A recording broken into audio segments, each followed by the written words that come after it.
오늘 말씀은 출애굽기 20장 1절과 2절 말씀입니다.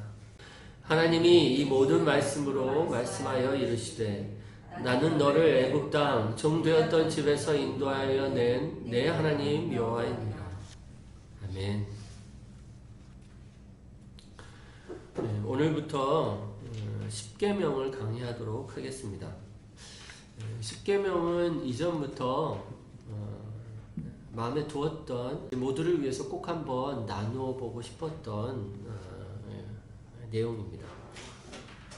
복음을 강조하는 저희 교회로서 율법을 다룬다는 것이 좀 어색할 수 있습니다. 하지만 기억해야 할 것은 복음도 율법도 성경에 기록되어 있는 하나님의 말씀인 겁니다. 율법은 율법대로의 구별된 가치가 있습니다. 이 시대에 많은 문제로서 사람들이 고통당하고 있는데 그 문제의 핵심은 다양하지만 다 같이 동의하는 것이 한 가지 있어요. 그건 뭐냐면 세대가 거듭될수록 이 세상이 점점점 더 나빠지고 있다. 문제의 핵심들을 이해하고 그 문제의 핵심들을 통해서 세상을 고쳐보려고 애를 쓰고는 있지만 세상은 여전히 고쳐지기보다는 점점점 나빠지고 있다. 문제를 해결하지 못하고 있다는 것만은 다들 동의하고 있는 겁니다. 성경은 세상의 문제의 핵심을 이렇게 얘기합니다. 세상이 하나님을 없다 이렇게 얘기하고 있기 때문이에요. 세상이 하나님을 인정하지 않는 한 세상의 문제는 해결되지 않습니다. 하나님을 두려워하지 않습니다. 예전에는 하나님이라고 얘기하지 않아도 어떤 초월적 존재에 대해서 두려워하던 시절이 있었습니다. 그것이 좀 미신적이었다 할지라도 자기가 큰 어떤 죄를 짓거나 끔찍한 잘못을 하면 하늘의 벌을, 이른바 천벌을 받을까 두려워하던 시절이 있었습니다. 근데 지금은 두려워하는 존재가 없습니다. 그 어떤 것도 우리를 심판할 거라고 생각하지 않습니다. 근데 아이러니하게도 이 두려워하는 것이 없어진 이것 때문에 모든 것을 두려워하기 시작하게 됐어요. 공의로 통치하시는 분이 사라지니까 세상의 모든 일들은 제각각의 일들이 되어버립니다. 그냥 모든 것이 우연의 일들에 불과해요. 제멋대로 날뛰는 일들이 되어버렸습니다. 그래서 병균을 두려워하고 재난을 두려워하고 경기 침체를 두려워하고 전쟁을 두려워하는 이 모든 것을 관할하시는 어떤 초월적 존재, 하나님이 없기 때문에 그냥 제멋대로 날뛰는 이 모든 것들을 통제할 수 없는 무기력함 가운데 결국 두려움 가운데 빠지게 된 겁니다. 며칠 전에 우연히 어떤 라디오 방송을 들었습니다. 진행자가 어떤 사람의 편지를 읽어주는 것 같았어요. 뭐라고 얘기하냐면 나는 요사이 정말로 두렵습니다. 늘 내게 어떤 일이 일어날까봐 두렵습니다. 하지만 두려워하지 않으려고 애를 써도 두려워하기만 하는 내가 제일 두렵습니다. 어떤 것에 대해서 두려움이 자기를 삼키고 내 존재 자체도 두려움 가운데 휩싸인, 두려움 자체를 컨트롤할 수 없는 자기 자신 때문에 두려워하는 사람들의 어떤 고백을 읽어주는 거였습니다. 저는 이 모든 것이 하나님을 두려워하지 않는 결과라고 믿습니다. 하나님만이 참으로 두려워할 자이십니다. 시편 89편 7절을 보면 하나님 거룩한 자의 모임 가운데에서 매우 무서워할 이시오며 둘러있는 모든 자 위에 더욱 두려워할 이시니이다. 하나님만이 심판자이십니다. 하나님만이 우리의 육체뿐만 아니라 우리의 영혼을 심판할 자이십니다. 하나님을 두려워하되 더욱 두려워해야 합니다. 그리고 이 진정한 두려움이 우리의 모든 두려움을 잠잠케 합니다.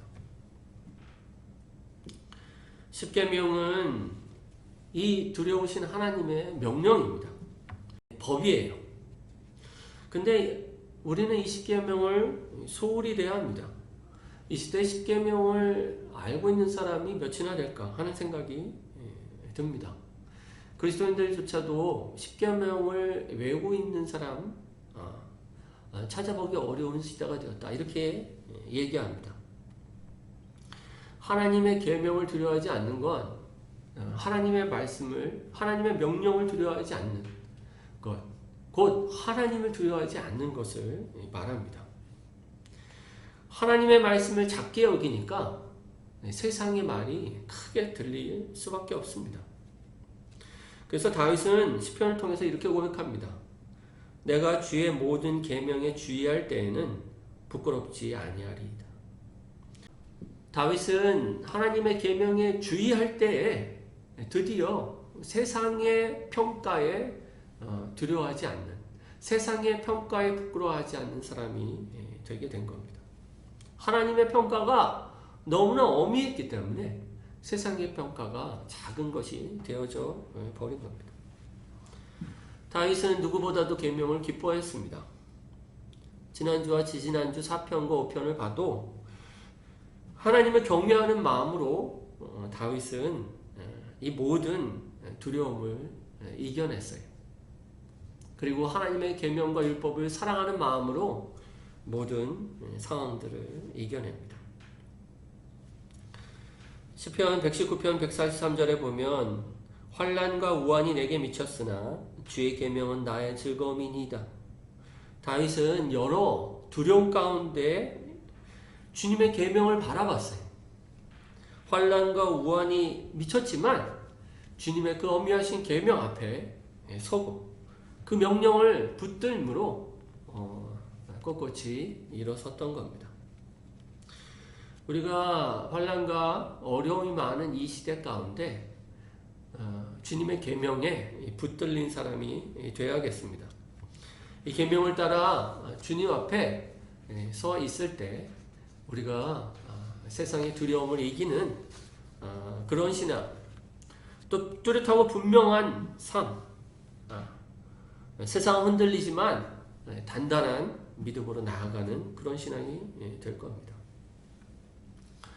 다음 주부터 십계명 한 가지씩 다룰 텐데 오늘 이 말씀은 십계명을 다루기 전에 우리가 살펴봐야 할 한 내용입니다.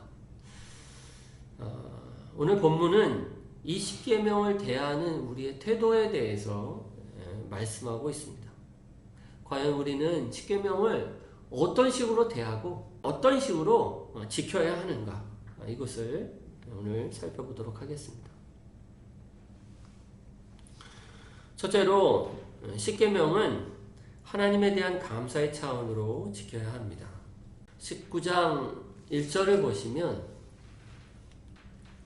이스라엘 자손이 애굽 땅을 떠난 지 3개월이 되던 날 그들이 시내 광야에 이르니라. 십계명을 이스라엘 백성들이 받을 때 배경과도 같은 장면이 19장부터 시작됩니다. 이스라엘 백성은 19장 1절에서 얘기한 대로 3개월이 되던 날에 이 계명을 받았다고 얘기하는 것처럼 애굽 땅을 떠난 지 3개월 정도밖에 되지 않았습니다. 이 3개월의 시간은 이스라엘 백성들 가운데 굉장한 시간이었을 거예요. 그들은 자신의 눈으로 애굽 땅에서 10가지 기적적인 재앙들을 보고 경험했습니다. 홍해가 갈라지는 경험을 했어요. 하나님께서 애굽의 종되었던 자기들을 건지시는 그런 놀라운 경험이었습니다. 그리고 나서 하나님이 이제 20장에 와서 십계명을 주시는 겁니다. 20장 2절을 보시면 나는 너를 애굽 땅 종되었던 집에서 인도하여 낸 내 하나님 여호와니라. 그리고 나서 3절부터 17절까지 십계명을 하나씩 말씀하세요. 그러니까 이 십계명을 주기 이전에 하나님은 자기가 어떤 분인지, 그리고 이스라엘 백성이 어떤 길을 걸어왔는지를 다시 한번 이렇게 상기시켜 주시는 겁니다. 그들은 건진 받았어요. 그들은 구원 받았습니다. 그들은 구원 받기 위해 십계명을 지킨 것이 아니라 구원받은 이후에 십계명을 지키는 그런 차원이 된 겁니다. 그러니까 십계명을 우리가 어떻게 지켜야 합니까? 우리가 건진받기 위해서 십계명을 지키는 것이 아닙니다. 십계명은 건진받은 이후에 지켜야 할 하나님의 명령이 된 거예요. 종종 그리스도인들이 율법을 이렇게 오해합니다. 구약의 이스라엘 백성은 율법 아래 있었지만 신약의 우리 성도들은 은혜 아래 있지 않습니까? 이렇게 얘기해요. 결론적으로 말씀을 드리면 그렇지 않습니다. 구약에는 율법만 있지 않고 구약에도 복음이 있었습니다. 구약의 백성들도 복음으로 구원을 받았어요. 이것은 아브라함 때부터 시작됐어요. 하나님은 아브라함과 언약을 맺으셨어요. 하나님은 아브라함과 또 그 모든 영적 후손에게 영생을 약속해 주셨습니다. 아브라함은 이것을 믿었고 이 믿음을 의롭다고 칭해 주셨습니다. 그래서 갈라디아서 3장 6절에 보면 아브라함이 하나님을 믿음에 그것을 그에게 의로 정하셨다함과 같으니라 이렇게 얘기합니다. 아브라함은 믿음으로 말미암는 의라는 이 복음을 받아들이고 구원받은 하나님의 백성이 된 겁니다. 이스라엘 백성도 마찬가지예요. 이스라엘 백성들은 출애굽 이전이 아니라 출애굽 이후에 십계명을 받았습니다. 하나님이 자신들을 건져내셨고 이 건져내신 이후에 이 십계명을 받았습니다. 그래서 이 십계명은 이스라엘 백성들 가운데 어떤 그 내용이었냐면 이 감사로 받을 수밖에 없는 내용이었어요. 우리에게 십계명은 더 이상 정죄의 수단이 아닙니다. 그리스도 안에 있는 성도들은 이 십계명에 의해서 정죄받지 않습니다. 예수님께서 사람이 되셔서 이 율법을 다 지키셨어요. 그리고 예수님을 믿고 의지하는 자들 가운데는 예수님의 그 모든 순종이 자기의 순종이 됩니다. 예수님을 의지할 때 율법을 모두 순종한 것으로 인정해 주세요. 율법을 지키지 않은 것 때문에 오늘 하나님의 진노가 그리스도인들 가운데, 예수 그리스도를 의지하는 자들 가운데는 없습니다. 우리는 십계명을 통해서 구원받지 않습니다. 우리는 십계명을 통해서 하나님의 인정이나 칭찬을 받지 않습니다. 하지만 십계명은 여전히 구원받은 성도들의 계명이에요. 우리는 기쁜 마음으로 이 계명을 지키고 감사한 마음으로 이 계명을 지킵니다. 때때로 우리가 율법이 또 십계명이 무거운 짐이 될 때가 있습니다. 십계명을 어길 때 우리가 십계명을 통해서 정죄를 받을 때가 있어요. 우리가 구원받은 성도로서 하나님의 율법을 지키지 못할 때가 있습니다. 하나님 백성답게 살지 못할 때가 있어요. 그때 우리가 회개하고 돌이켜서 어디로 가야 되냐면 십자가를 지신 예수 그리스도를 바라봐야 합니다. 우리는 십계명을 지키지 못했기 때문에 하나님의 진노를 받는 것이 아니라 그리스도를 의지하지 못하기 때문에 하나님의 진노를 받는다는 것을 기억해야 합니다. 그래서 율법이 우리를 정죄할 때 그리고 하나님께서 주신 법을 기쁨으로 감사함으로 지켜나가고 있지 않을 때 우리는 그리스도를 믿는 믿음에서 떨어져 나갔고, 그래서 우리는 은혜 가운데 머물고 있지 않는 그 증거라는 것을 믿고 다시 한번 복음으로 돌아가야 합니다. 복음으로 돌아가면 우리는 예수 그리스도를 의지하고 또 예수 그리스도를 의지하면 하나님은 은혜를 주십니다. 그 은혜가 주님의 계명을 기쁨으로 지키도록 우리를 이끌어 나가시게 될 겁니다. 때때로 우리는 계명을 싫어할 때가 있습니다. 하나님의 명령을 지키기 싫어하는 우리 안에 있는 이 본성 때문에 때때로 우리는 주님의 계명을 싫어합니다. 이른바 애굽 시절에 종되었던 그 습성이 우리 가운데 남아 있습니다. 여전히 죄를 짓고 싶어하는 이 습성이, 그럴 때도 율법은 우리 가운데 귀한 하나님의 그 도구가 됩니다.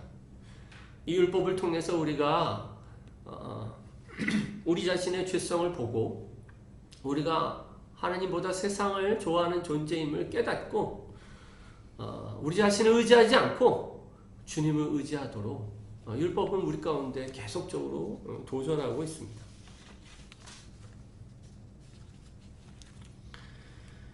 찬송가 나 같은 죄인 살리신을 쓴 존 뉴턴. 존 뉴턴은 이 악명 높은 노예선의 선주였습니다. 이 존 뉴턴이 그 노예를 가득 싣고 돌아오던 길에 어느 날 밤 극심한 폭풍우를 만났다고 합니다. 길을 쓰고 배의 키를 잡고 이 배를 살려보려고 애를 썼지만 모든 힘이 빠지고 거의 죽게 된 상황에 빠지게 되었습니다. 이때 존 뉴턴은 모든 것을 포기하고 주님께 자신을 의탁합니다. 하나님의 은혜를 구하며 하나님을 찾게 됩니다. 이 사건을 제2의 탄생일이다 이렇게 칭했다고 합니다. 존 뉴턴은 이후에 노예무역을 그래도 계속했다고 합니다. 하지만 노예 처우를 굉장히 잘해줬다고 해요. 혹독하게 노예를 다루지도 않았고 먹을 것과 또 입을 것을 잘 제공해줬다고 합니다. 이전과는 다른 사람이 돼서 배의 길을 잡았습니다. 하지만 그 마음 가운데 갈등이 여전히 있었다고 합니다. 존 뉴턴은 그 당시에 자신을 이렇게 얘기합니다. 나는 여러 가지 면에서 크게 결함이 있었다. 엄청난 죄를 깨달아 어느 정도 영향을 받기는 했으나 내 마음속에 뿌리 박혀 있는 악에 대해서는 거의 깨닫지 못하고 있었다. 그리스도인의 삶의 비결이 예수 그리스도로 말미암아 하나님과의 교제를 누리며 계속해서 그를 의지하는 데 있음을 알지 못했다. 존 뉴턴은 그래서 자기 책상 위에 한 말씀을 기록해 놓았다고 합니다. 우리 한번 찾아볼까요? 신명기 15장 15절입니다. 너는 애굽 땅에서 종되었던 것과 내 하나님 여호와께서 너를 속량하심을 기억하라. 그것으로 말미암아 내가 오늘 이같이 내게 명령하노라. 신명기에서 말씀을 가리킬 때 하나님의 명령에 대해서 얘기합니다. 근데 그 명령 이전에 뭘 기억하라고 얘기하냐면 애굽 땅에서 종되었던 것과 그 종되었던 너희를 하나님께서 속량하셨음을 기억하라. 그리고 이 명령을 준행하라 라고 얘기하고 있어요. 16장 12절, 신명기 16장 12절 한번 다시 봅시다. 너는 애굽에서 종되었던 것을 기억하고 이 규례를 지켜 행할지니라. 이것도 마찬가지입니다. 하나님의 규례를 지킬 때 반드시 이스라엘 백성들 가운데 요청하는 것이 있었는데 그게 뭐냐면 애굽에서 종되었던 것을 기억하라. 그리고 너희가 건진받은 것을 기억하라. 존 뉴턴은 구원받았지만 여전히 자기에게 죄가 넘치는 것을 잘 알았습니다. 구원의 감격으로 살아가려고 했지만 자기에게 율법은 엄하게 말씀하시는 것을 느꼈어요. 율법을 지키려고 할 때마다 자기의 죄인됨을 느꼈습니다. 그때마다 존 뉴턴은 어디로 돌아갔냐면 복음으로 돌아간 거예요. 복음으로. 자기가 어떤 처지에 있었고 어떻게 구원받았는지를 기억해냈습니다. 그리고 그 은혜로 율법을 지키려고, 하나님의 말씀을 지키고 죄로부터 벗어나려고 한 겁니다. 우리도 마찬가지입니다. 하나님의 법이 우리 가운데 엄미합니다. 이때 우리의 심령이 두렵고 또 슬프지만 이때 예수 그리스도를 붙잡고 우리가 어떻게 건진받았는지를 기억해내고 우리가 그 은혜로 용기를 얻고 더 이상 그리스도 안에 정죄하지 않는 하나님을 바라보고 이제 기쁨으로 율법을 지키는 하나님의 백성이 되어야 합니다. 두 번째로 우리는 십계명 어떤 식으로 지켜야 합니까? 십계명은 우리가 하나님의 백성임을 믿는 믿음으로 지켜야 합니다. 출애굽기 19장 5절 6절을 보시면 세계가 다 내게 속하였나니 너희가 내 말을 잘 듣고 내 언약을 지키면 너희는 모든 민족 중에서 내 소유가 되겠고 너희가 내게 대하여 제사장 나라가 되며 거룩한 백성이 되리라. 너는 이 말을 이스라엘 자손에게 전할지니라.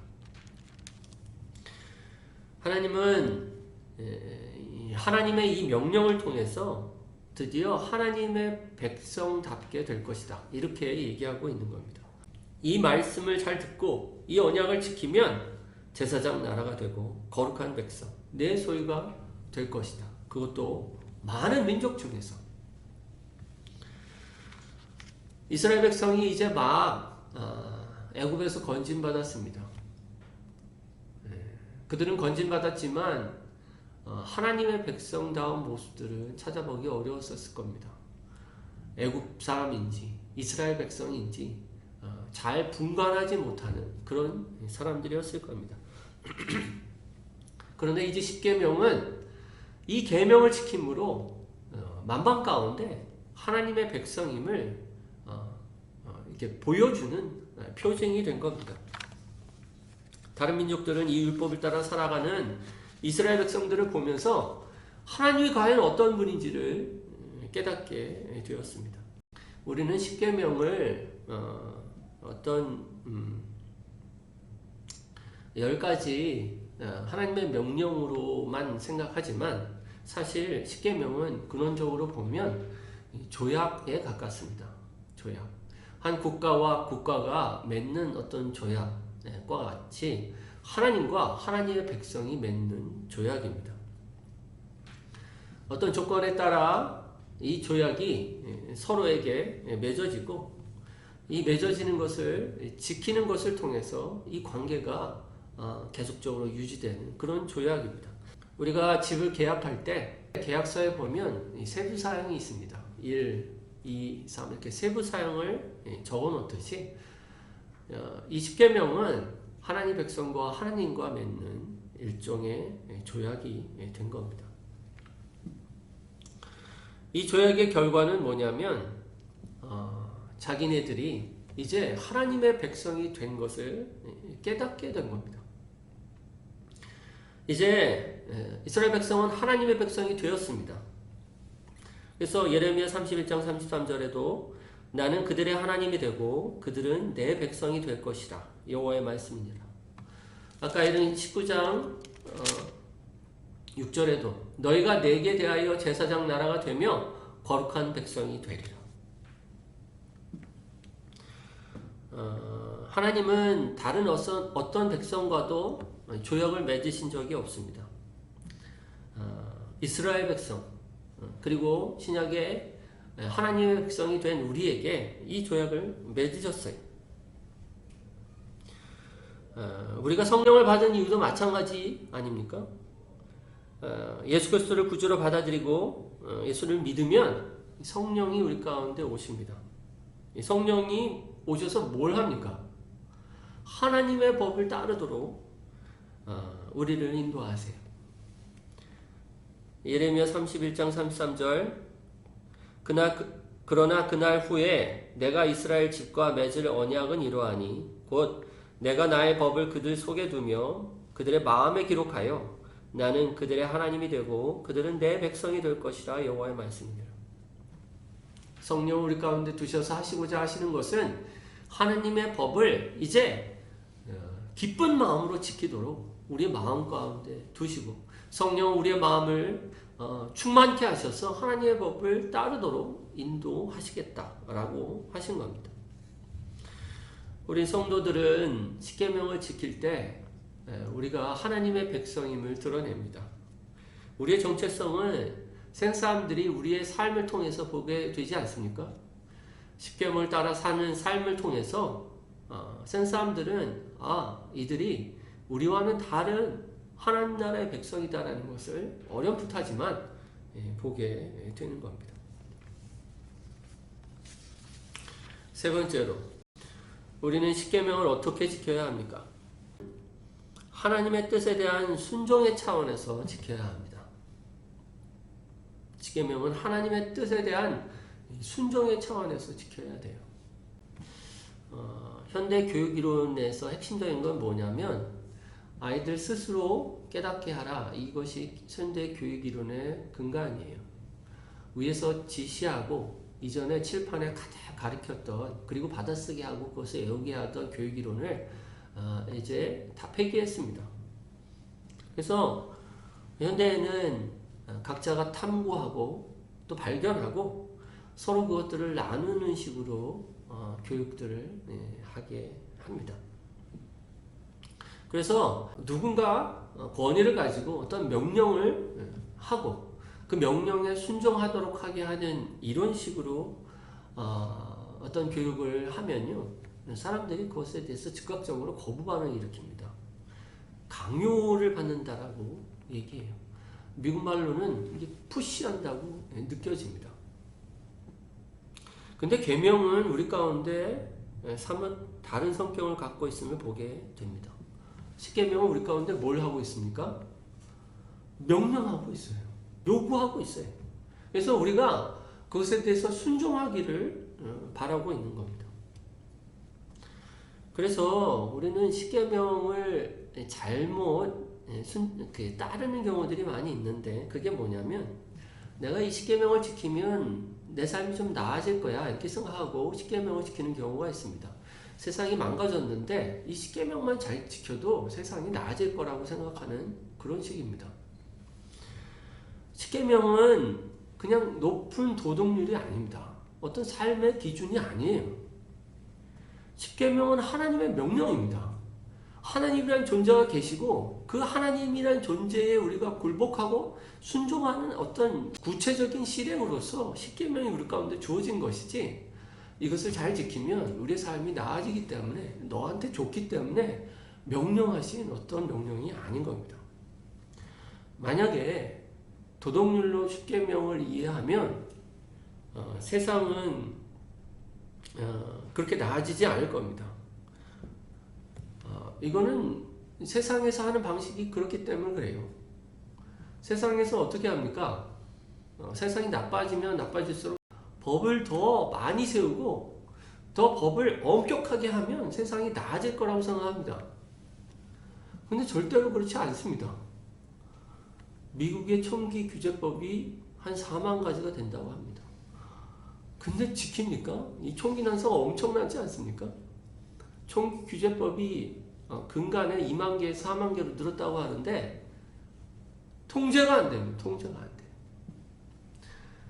강한 법이 우리에게 어떤 결과를 맺어지지 못합니다. 우리는 세상의 문제의 근원을 다시 이해해야 합니다. 세상은 어떤 도덕적 기준을 잃어버렸기 때문에 이렇게 망가지고 있는 게 아닙니다. 세상은 하나님이라는 분을 등졌어요. 하나님이라는 분께 순종하지 않으려고 하기 때문에 망가진 겁니다. 하나님께 불순종했기 때문에 망가진 거예요. 그래서 우리가 십계명을 지킬 때 우리의 마음 가운데는 하나님께 순종하려는 마음이 아니고서 이 십계명은 헛된 일이 됩니다. 하나님을 두려워하는 마음으로 그의 입에서 나온 명령을 지키려는 마음이 없이는 십계명을 지켜도 사실은 우리 가운데 합당한 열매, 이 순종의 열매를 맺을 수 없게 될 겁니다. 어떤 사람의 명령이 폭력적으로 들리거나 불쾌하게 들리는 것은 그 사람을 신뢰하지 못하기 때문일 겁니다. 만약 여러분이 어떤 사람을 깊이 신뢰한다면 그 사람이 명령하는 명령을 아주 기쁘게 받을 겁니다. 내가 그 명령을 순종함으로 나의 사랑을 표현할 수 있기 때문입니다. 내가 사랑하는 그분의 그 명령을 내가 준행함으로 내가 얼마만큼 당신을 존경하는지를 드러내고 있기 때문입니다. 우리가 만약 하나님을 신뢰한다면 그분의 입에서 나온 이 명령을 우리는 경외심을 가지고 또 믿음을 가지고 신뢰하게 될 겁니다. 기뻐하고 감사하고 사랑하고 순종하게 될 겁니다. 이게 십계명을 대하는 바른 태도입니다. 말씀 맺겠습니다. 우리 인생에 대한 하나님의 뜻을 다 알지는 못합니다. 지금 처한 내 문제에 대한 하나님의 뜻이 어디 있을까? 우리가 하나님의 뜻을 알려고 할 때 참 모호할 때가 많이 있습니다. 근데 아주 분명한 게 있어요.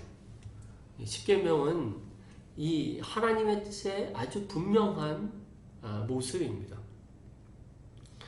신명기 29장 29절에 보면 감추어진 일은 우리 하나님 여호와께 속하였거니와 나타난 일은 영원히 우리와 우리 자손에게 속하였나니 이는 우리에게 이 율법의 모든 말씀을 행하게 하심이니라. 감추어진 일은 우리 하나님께 속하였다는 것은 우리의 행보에 대해서 여러 가지 일들은 하나님 뜻에 맡겨져 있다는 거예요.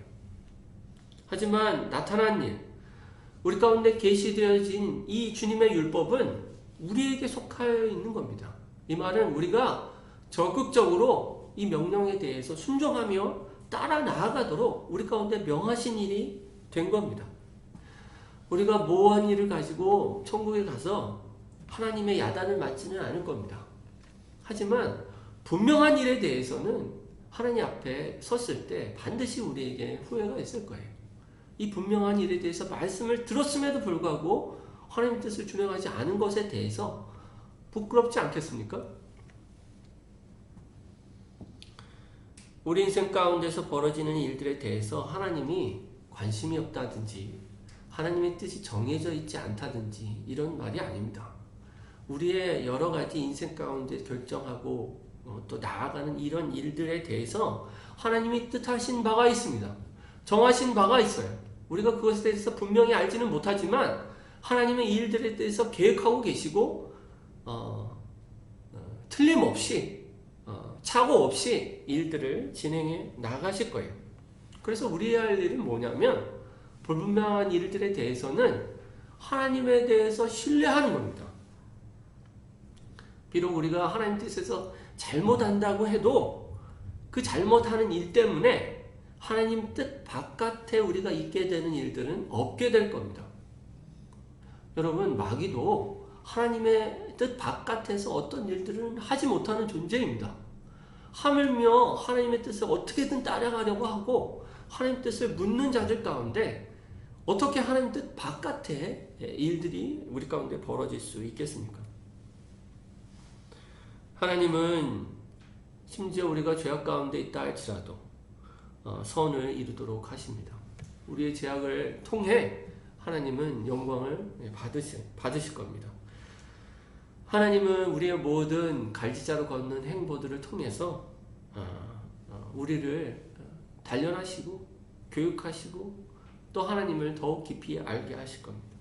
이 모든 것이 하나님의 계획의 일부가 되게 하십니다. 그리고 결국 이 모든 일들을 통해서 하나님께 영광을 돌리게 하십니다. 그래서 우리는 이 나타난 일, 분명한 일을 지키기에 힘을 써야 합니다. 우리가 흔들리는 이 세상 가운데 살아가고 있다고 얘기하고 했습니다. 어느 하나 붙잡을 거 없는 세상입니다. 그래서 두려움이 넘쳐나는 세상입니다.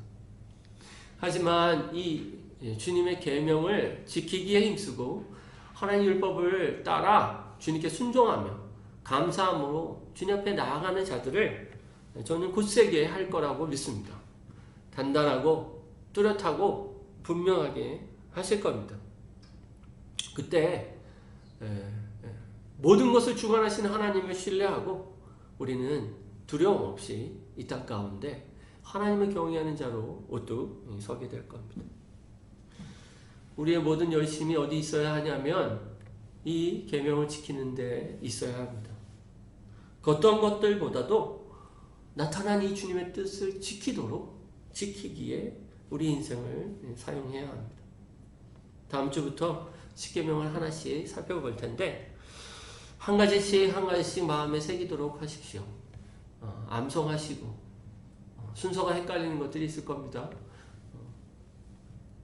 잘 애우셔서 마음에 먼저 새기시고 무엇보다 이 계명들을 감사함으로 하나님께 순종하는 마음으로 또 하나님의 백성답게 순종해 나아가는 모두가 되시기를 주님의 이름으로 축원합니다.